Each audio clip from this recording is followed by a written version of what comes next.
বন্ধুরা, এত রাত্রেবেলা তোমাদের সামনে ভিডিও নিয়ে আসার একটাই উদ্দেশ্য, সেটা হচ্ছে তোমাদেরকে সঠিকভাবে ইনফরমেশন প্রোভাইড করা। প্রথমত বর্ধমান ইউনিভার্সিটিতে আমি তোমাদের বলেছিলাম আপডেট এলেই সঙ্গে সঙ্গে শেয়ার করে দেবো। তো বর্ধমান ইউনিভার্সিটিতে জাস্ট চলে এসছে পোস্ট গ্র্যাজুয়েট সায়েন্সের কিন্তু তোমাদের ব্রড মেরিট লিস্ট, অর্থাৎ এই মুহূর্তে আর্টসেরটা আসেনি, সায়েন্সটা আগে এসছে, যেটা কথা ছিল, যেমনটা কথা ছিল।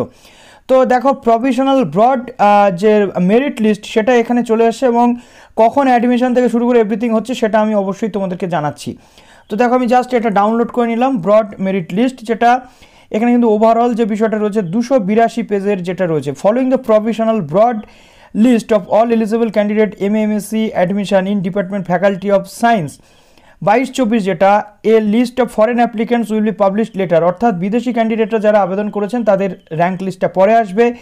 Rank in the professional merit list based on the grade point which was mentioned in the information sheet earlier, অর্থাৎ প্রফেশনাল মেরিট লিস্টটা বেরিয়েছে গ্রেড পয়েন্টের ওপরে ভিত্তি করে। দেখো professional merit list of statistics the ranking is additionally based on the preference applicants, অর্থাৎ প্রেফারেন্স অনুযায়ী কিন্তু বেরিয়েছে, এবং এনভায়রনমেন্টাল সায়েন্স, বায়োটেকনোলজি থেকে শুরু করে first short list for online counselling for admission M.A M.Sc under faculty of arts will be 19/9/2022, অর্থাৎ 19/9/2022 তোমাদের বর্ধমান ইউনিভার্সিটির যেটা রয়েছে M.A M.Sc-র ক্ষেত্রে যেটা ফার্স্ট অনলাইন কাউন্সেলিং লিস্ট সেটা কিন্তু বেরিয়ে যাবে, কিন্তু তার আগে ব্রড লিস্টটা বেরিয়ে গেছে। যদি কোনো প্রবলেম থাকে তোমরা এখান থেকে দেখে নিচ্ছ, গ্রেড পয়েন্ট অনুযায়ী তোমাদের দেওয়া হয়েছে, অর্থাৎ এখান থেকে তোমার সাবজেক্ট ওয়াইজ তুমি কিন্তু ধরে নিতেই পাচ্ছ। তো প্রচুর স্টুডেন্টসের নাম এখানে এসেছে, আমরা এখানে দেখতে পাচ্ছি। 1 by 1 তোমাদের এখানে কিন্তু ধরতে হচ্ছে, 1 by 1 তোমাদেরকে একটু দেখে নিতে হচ্ছে। এবার আসছে বটানি আনরিজার্ভড, বটানি শুরু হচ্ছে 91 থেকে, এবং এখানে ওভারঅল তোমাদের দেখো একদম লাস্টে আমি চলে যাচ্ছি, একটু তোমরা দেখে নিচ্ছ, কেননা প্রচুর বড় কিন্তু এই র্যাঙ্ক লিস্টটা 282 পেজের কিন্তু র্যাঙ্ক লিস্ট। দেখো এখানে কিন্তু সিটটাও দেওয়া রয়েছে, 20% সিট, তারপরে 80% সিট, পুরো সেই প্রসেস এখানে দেওয়া রয়েছে। নেক্সট আমরা এবার দেখে নিচ্ছি, দেখো এটা রয়েছে বটানি SC, অর্থাৎ এখন বটানি কিন্তু চলছে। তুমি যদি চাও দেখো কেমিস্ট্রি রিজার্ভ, যেটা 90 থেকে শুরু হচ্ছে গ্রেড পয়েন্ট, এখান থেকে চলছে দেখো। তারপর দেখো SC যেটা সেটা চলে এসছে। প্রথমত এটা আমরা ইউআরটা দেখছিলাম, আনরিজার্ভডের লাস্ট নেমেছে 85 পর্যন্ত, এবার সিট অনুযায়ী তোমাদের এখানে দেখতে হবে।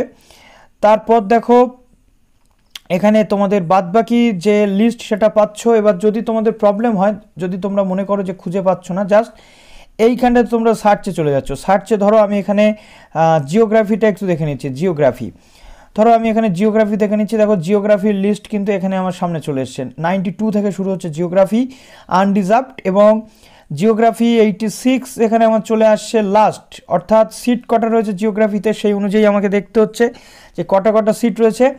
তো আমি এখান থেকে মোটামুটি দেখে নিলাম। এবার দেখো এখানে ব্রড লিস্ট এসছে 19 তারিখে, বাদবাকি লিস্ট আসবে। আমি একটুখানি PG MSc যেটা তোমাদের লিস্ট রয়েছে সেটা দেখে নিচ্ছি। দেখো MSc তোমাদের সিট কটা ছিল নিশ্চিতভাবে আগেও বলেছি, আরেকবার তোমাদেরকে আমি বলে দিচ্ছি যে কোন সাবজেক্টে কটা সিট রয়েছে, যাতে তোমাদের বুঝতে একটু সুবিধা হয়, একটু হলেও সুবিধা হয়।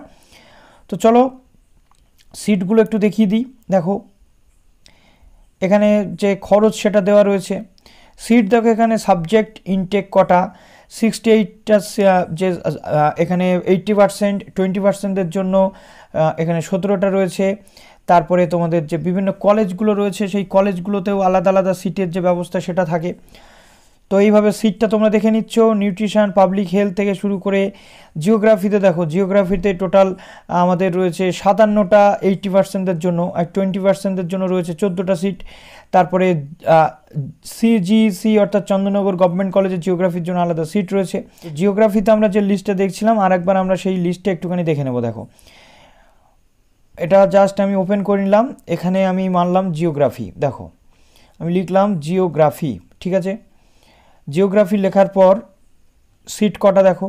প্রথমত এখানে যদি আমরা দেখছি 1 2 3 4 5 6 7, তারপরে 8 9 10 11 12, তারপরেও একাধিক সিট রয়েছে। এটা তোমরা একটু সিট ওয়াইজ তোমাদের দেখতে হচ্ছে। ডেটগুলো একটু দেখিয়ে দিচ্ছি যাতে তোমাদের প্রবলেম না হয় বুঝতে। দেখো প্রথমত এখানে ডেট দেওয়া হয়েছে publication of provisional broad rank list, যেটা কিন্তু চলে এসছে 18/9-তে। দেখো publication of first provisional rank list online counselling, যেটা 19 তারিখে হবে। তারপর দেখো online counselling through Google form 20 থেকে এই লিস্ট আসবে, 20 থেকে তোমাদের এখানে কিন্তু ডেট দেওয়া থাকবে, সেই অনুযায়ী কাউন্সিলিংটা তোমাদের করতে হবে, ঠিক আছে।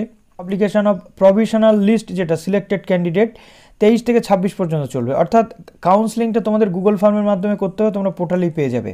তারপর সেকেন্ড লিস্ট, থার্ড লিস্ট, এইভাবে পরপর কিন্তু চলে আসছে। যেমন এখানে আর্টস বা অন্যান্য ক্যাটাগরি আসবে তেমন তেমন তোমাদেরকে জানাচ্ছি। তো চলো ভিডিওটি এখানে শেষ করলাম, ভালো থেকো সবাই, অল দ্য বেস্ট।